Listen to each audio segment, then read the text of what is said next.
Oke, selamat pagi teman-teman. Assalamualaikum warahmatullahi wabarakatuh. Berjumpa lagi dengan Wong Ganteng Tegal Mas Bro. Tentunya pagi ini akan saya bahas untuk kalian mengenai koin PP kelihatan ataupun market kripto keseluruhan. Arahnya kelihatan akan ke atas dengan di mana ada event yang tinggal 3 hari lagi, FOMC meeting di tanggal 18 ya. Namun demikian akan saya ingatkan untuk kalian, di sini adalah channel rakyat ya, channel rakyat. Jadi kadang berkutakan ada nyanyi-nyanyi segala macam untuk menghibur saja ya. Yang tidak suka ya tentu kalian bisa skip ataupun pilih channel lain, karena ini adalah channel rakyat, channel receh, harus ngerti. Dan tentunya dalam membahas kripto pun, walaupun channel receh berkutakan rakyat, ini sehari saya bisa 2, 3 sampai bahkan 4 video ya. Jadi untuk pembahasan kripto juga di sini lebih banyak. Kita juga nggak terlalu spaneng ataupun fanatik banget di kripto, karena kondisi lagi turun juga. Kripto itu kan nggak tiap hari naik ya, kita wajar kalau sambil joget-joget menghibur diri toh. Oke, setuju? Langsung saya akan bahas mengenai PP secara fundamen terbaik. Secara TA sudah saya jelaskan video malam, ini sudah sangat di bawah. Kalau kondisi sangat di bawah, ngapain kita CL? Ngapain kita takut? Bukankah kita membeli harus harga murah? Kita belanja lebaran, belanja baju, belanja celana, belanja sepatu.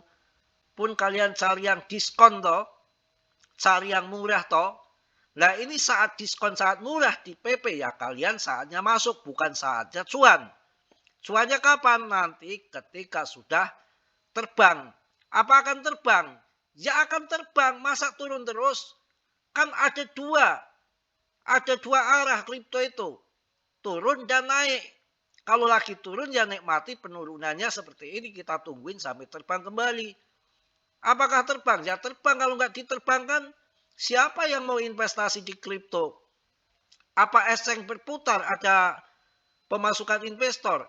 Apakah uang paus akan mandek saja di celana, di sempak? Ya bau dong. Otomatis juga nanti masuk. Ini game. Dan kripto itu hubungannya sangat sensitif dengan isu-isu global, geopolitik global, cara politik, ekonomi, macam-macam. Kita tunggu semua. Di saat volume kecil, volume nggak ada, semua CL, semua takut dengan berita-berita fatput, disitulah saatnya masuk harga murah.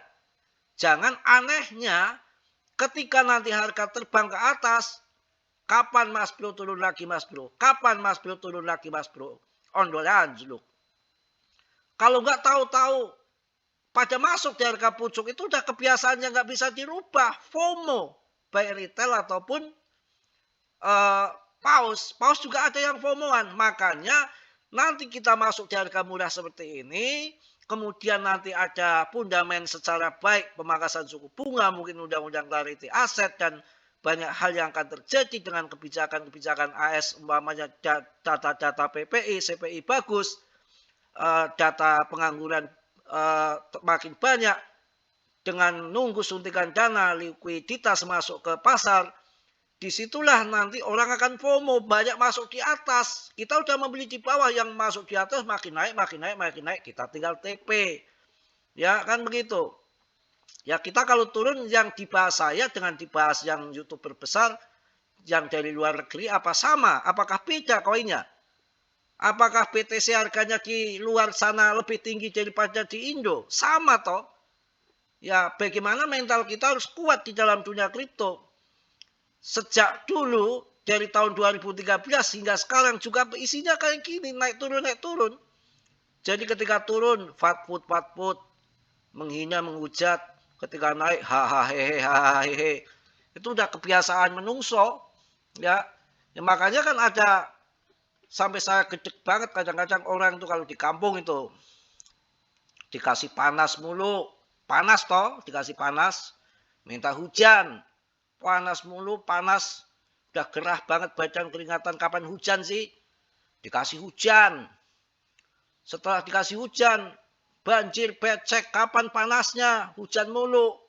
Ada yang minta hujan, ada yang minta panas. Sekalian dikasih hujan sama panas. Kayak kemarin saya ke Ketanggungan tuh. Hujan sama panas. Lagi panas, hujan terjadi. Orang itu pada ngeledek. Masa sama yang di atas diledek. Hei, hei, hujan monyet, hujan monyet. Hujan kok, hujan ketek, hujan ketek. Kok hujan ketek? Mas, kenapa? Hujan kok sambil panas tuh kan? Manusia susah dikasih hujan minta hujan. Dikasih panas minta panas. Kasih hujan sama panas kalian bebarengan. Ngeledek, katanya hujan monyet. Ketek ya kalau di Jawa. Ya udah pada sahur belum? Sahur ya, ini Mas Bro sahurnya agak susah ini. Jalannya udah disekat-sekat begitu, mutar-mutar, macet lagi. Banyak yang mudik malam. Tahu nanti sahur di mana nih ya. Di depan sih dekat, restoran lagi, mahal lagi. Kalau di agak salah jauh dikit kan paling 20.000, 15, paling mahal 30 di Padang ya. Kalau depan itu paling enggak ya, cepet. Aduh, rokok mulu ya.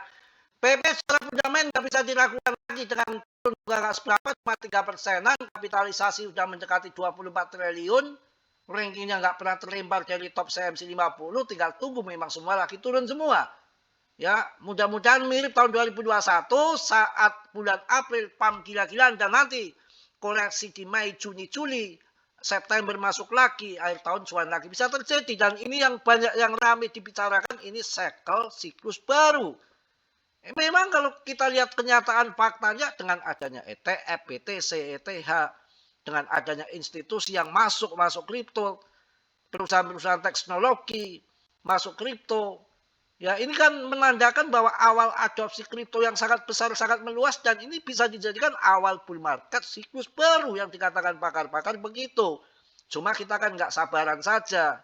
Dan money management harus dipakai. Bagaimana caranya penurunan harus bisa masuk. Uang jangan di-all-in-kan semua. Itu untuk grup-grup mahal. Kalau di grup sini saya bingung. Nggak pinjol aja mending. Nggak pinjol, nggak CL aja mending. Kadang-kadang lagi murah CL untuk beli udut katanya. Kan pusing. Ya inilah dunia kripto emang seperti ini. Harus kuat mental. Segala sesuatu aja harus kuat ya. Saya bahas kripto juga bolak-balik. Kemarin semalam itu hari kemarin sampai 4 kali loh. Sampai mau tidur aja bikin lagi.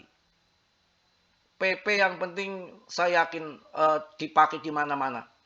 Nah ini PP selalu di mana-mana dibicarakan. Dan memang yang terbaik dari sepanjang sejarah yang pernah ada ini kan hanya Shiba dan Doge, dan ini muncul yang terbaru si PP ini.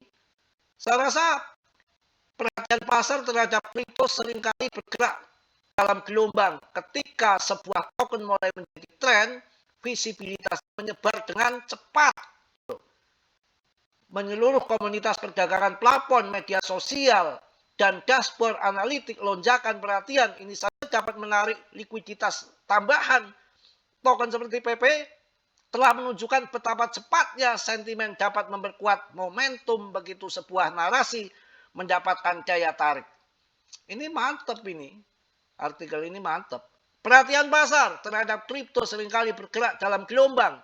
Ketika sebuah token mulai menjadi tren, visibilitasnya menyebar dengan cepat di seluruh komunitas perdagangan, plafon media sosial, dan dashboard analitik. Lonjakan perhatian ini saja dapat menarik likuiditas tambahan ataupun uang besar yang masuk. Token seperti PP telah menunjukkan betapa cepatnya sentimen dapat memperkuat momentum begitu sebuah narasi mendapatkan daya tarik. Jadi sabar. Para peserta awal cenderung mengakumulasi secara diam-diam. Kemudian muncul dorongan awal yang kuat. Volume perdagangan meningkat dan aset tersebut tiba-tiba menjadi topik pembicaraan luas di pasar. Pada tahap itu, pasar memasuki fase yang berbeda. Para trader momentum mulai mengejar pergerakan harga, sementara spekulator jangka pendek dengan cepat memutar modal di antara berbagai peluang. Volatilitas meningkat seiring dengan meningkatnya antusiasme dan resiko. Sabar ya. Namun trennya kuat, jarang bergerak dalam garis lurus. Ekspansi pasar yang sehat seringkali mencakup periode konsolidasi. Ini sekarang lagi konsolidasi ya.